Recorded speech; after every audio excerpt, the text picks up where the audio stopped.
All right. So I saw it on Facebook this morning that director Stuart Gordon, known famously for Reanimator and From Beyond, has passed away at 72 years old. And I said to myself, I need to review something of his. Do I have anything? And yes, I do. This TV episode of The Masters of Horror. The Masters of Horror was a TV series that came out in the mid 2000s. I believe it was on Showtime. I believe, and so because it was on Showtime, they could do a lot with it. The thing with the show was that each episode was directed by a different famous horror director, like Stuart Gordon, John Carpenter, Dario Argento, what have you. Tom Holland even did a couple episodes, I believe. Not Spider-Man, the guy who directed Fright Night and Child's Play. Okay? This one is the first episode that really caught my eye. It's the second episode of the series overall. And I haven't watched it again since the first time I watched it. The first time I watched it, I don't know if it still is, so don't take my word on this. But when I went to watch it, it was on Vudu for free, the first season. And I'm like, okay, I'll check this out, because I like horror anthology series and stuff like that. Tales from the Crypt, Goosebumps, Are You Afraid of the Dark, what have you. And, well, I enjoy the show. Some episodes more than other, and this was the first one. This is the one I wanted to buy first, because it was the first one that really caught my eye. Something inside me came to life. Anyway, it's called Dreams in the Witch House. So I'm going to give you my review of the 2006 TV episode Dreams in the Witch House, starring Ezra Godden and directed by Stuart Gordon. Okay? Okay. Not much really. So, like I said, this episode was the first one that really caught my eye. It was like, whoa. Because this episode, these episodes, these aren't like Are You Afraid of Dark or Goosebumps, where every once in a while there'd be sort of like bad kind of ending. There are episodes in this that give so much of a downer ending. I'm not too big of a fan of that, but when it works, it works. I don't like this ending, but it works, and I'll tell you why. So the episode focuses on a university student by the name of Walter, played by Ezra Godden. And he's moved into this house. There's a room for rent. It's like they each rent. I don't know. It's not an apartment building. I thought it was an apartment building, but it's a house, and each room in the house is rented out. I don't know. What do you call that? A boarding house. But there he meets an old man whose name I cannot pronounce. I don't know. We'll call him M. He meets M, and he's this old man, and he says, "Beware the rat with a human face." He also meets his neighbor, whose name I forgot, Frances. She has a baby named Danny, and he meets her, and you kind of have a little bit of connection there. He then has a dream about the rat with a face, and the rat says, "She's coming for you." He then talks to the old man after he hears the old man making noise, and the old man says there's a witch in the house, and the witch, is going to come for him for something. It turns out that this something is that the witch wants to sacrifice the baby, Danny, and she needs a human to do it, though. So she's going to use Walter to do it for her. Let's talk about the landlord, or whatever you call him. He's your typical horror movie piece of shit landlord. He's fat, he's bald, he's got a little mustache, smokes constantly, and he's an asshole. All those kind of ones that you have,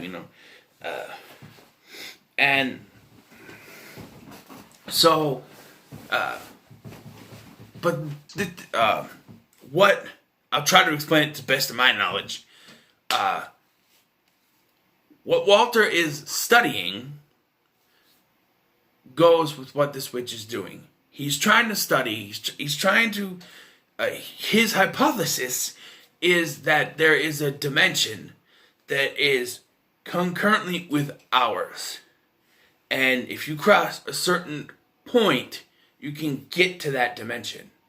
And this ends up being where the witch is hiding, in a little pocket dimension behind a wall, which isn't a dimension, but I don't know. So one night, Frances comes to Walter's room and asks him to watch the baby because she has a job interview. So he agrees to do it, and he puts the baby to sleep. And he falls asleep in the little rocking chair there, and he has a nightmare. When he wakes up, he has a nightmare that Frances shows up in his room, naked. Or no, in that room, of course, naked. And they get to go and do googly stuff. Although they do end up in his room on the bed, I guess. Maybe this is his room, I don't know. And it turns out to be the witch. He freaks out, wakes up, and he wakes up in his room. He then hears the baby cry. Something was itchy. He hears the baby cry and runs over to the apartment, which is still locked. Which I like, because it would be still locked. The witch is teleporting him to his room, using her magic or whatever, so the door would still be locked, because he locked it when Frances left. Well, Frances comes home at this point, and she yells at him for leaving the baby there. Not thinking, this is one thing, I'm sitting there, both times, I'm like, why are you yelling at him? The door was locked. He couldn't get in. Therefore, how did he get out? And he claims it's sleepwalking, but he's supposed to be a smart person, right? The one thing is figure out is how the door was still locked. The door was locked. That's the one thing that neither of them think about, is the door was locked. She had the key. Walter couldn't then lock it from the outside because she had the only key. So how... They have to think. People in a horror movie don't think, but I'm just saying.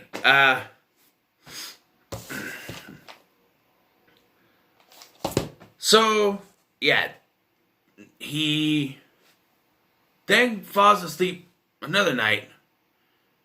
He's laying in his bed. He puts flour around to see if he sleepwalks, and he gets pulled under by the witch, and he wakes up in a library in the forbidden book section, holding the Necronomicon. Pick that reference up. And it's showing a picture of... I know they just show a picture of the ritual where the baby gets cut open or whatever. A woman, presumably a librarian, finds him there, and just as unintentionally hilarious. She's like, "You gotta leave. What are you doing in a forbidden book? How did you get in Necronomicon? You can't be here. You have to leave now." He stands up and he's in his drawers, in his boxer shorts, and she's like, "Oh!" or whatever. Because I'm like, it's shorts. It doesn't even look like boxers. It looks like shorts. And she freaks out. Security! Security! I'm like, what? I don't know. Just, it's the most ridiculous part of this episode, believe me. So, we get to the climax. I don't know where she's supposed to be because she comes in later, but he gets controlled by the witch to do the ritual. He finds, he figures out where she's hiding behind the wall, and he starts breaking it. The landlord comes in. First of all, he didn't lock the door. He should have locked the door, but he didn't. He's got one of the latch things on his for some reason. But anyway, he breaks through, and the witch takes control of him. Because the baby's already in there, somehow. The witch needs him to do the ritual, but she can take the baby whenever she wants. I don't know.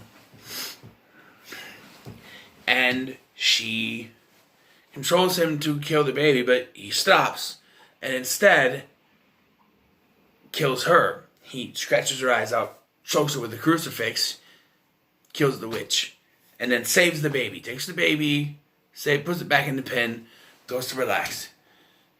And the baby starts crying again. And this is where it gets the bullshit part that I don't like. The rat is biting the baby. Now, the effects in this episode are decent. They're pretty good. Except for when they need to use the rat. It's very obviously superimposed on a background. The person dressed as a rat superimposed on a background. And this, of course, you're not going to show a baby getting bitten or anything, but it looks very fake. It's supposed to be fake, but it looks, very fake. And yeah, we don't see anything, thank God, because we don't get to see anything. We just hear stuff. And when Frances comes home, she's pounding on the door, Walter, Danny. And then the landlord shows up with 2 cops, because he said that when the landlord came in, when he was breaking on the wall, he said, I'm going to call the cops. And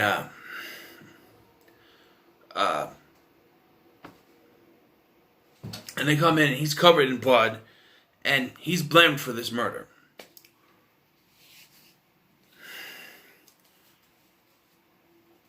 This is the first murder. Now, M, the old man, had told Walter that he went to the police and told them he murdered many children for the witch.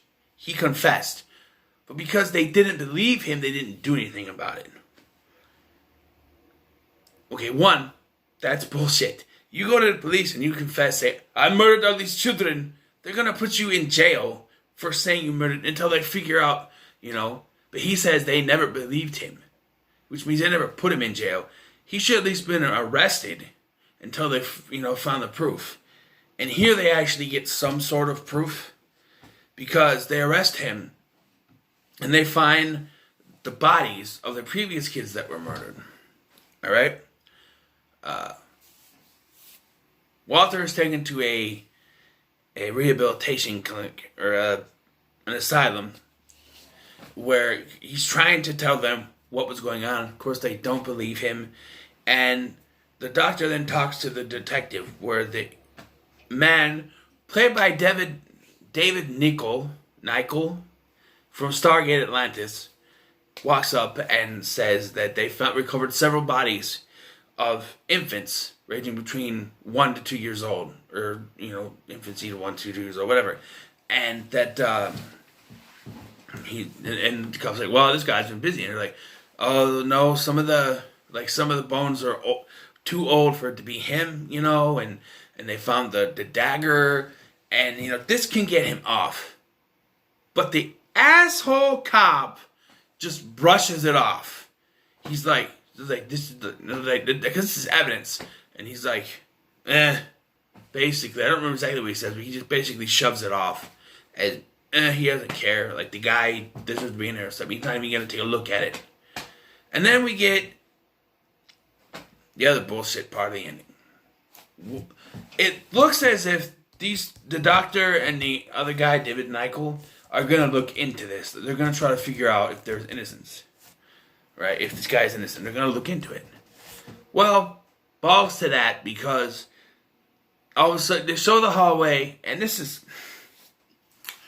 So they show the hallway, Walter starts screaming, the camera moves as if someone's running, and then all of a sudden, people are just there. It's like, that's very quick. I don't know. And they go in, and he's writhing in pain, and they move it, like his shirt or whatever, and they can see that the rat is biting through, and it's a horrible effect because they screened it, whatever, but biting through the guys, and he dies. At the same time, M, the old man, hangs himself. He puts all his crucifixes and crosses and stuff to a box, and he hangs himself. And that's how it ends. And now I'm going to tell you why this ending is bullshit. When the witch was defeated, so should have been the rat. The rat was its familiar. Therefore, when the witch is killed, the rat should be dead too. This should have been a happy ending. He beat the witch. He saved the baby. This ending, while a great horror twist, to me, it's not needed. You don't need you don't need to have a down ending. Alright? And there are several of these, at least in season 1, that have a bit of a downer ending. But overall, the effects, the atmosphere, it's all pretty good. I'm going to give it at least a 7 because I really enjoy it. Yes, I know it's a TV episode, but they're treated as if they're 1-hour feature films. So, yeah, I'm going to give it a movie rating. But yeah, as you can tell, I'm taking a break from doing the Rocky movies. Maybe tomorrow. I might do Rocky 5 tonight, seeing as I've been told not to go to work until further notice. It's getting there, folks. But at least I don't go anywhere. I can catch anything, right? But yeah, so like, share, and subscribe for more, and there's going to be more. And see you in the next one.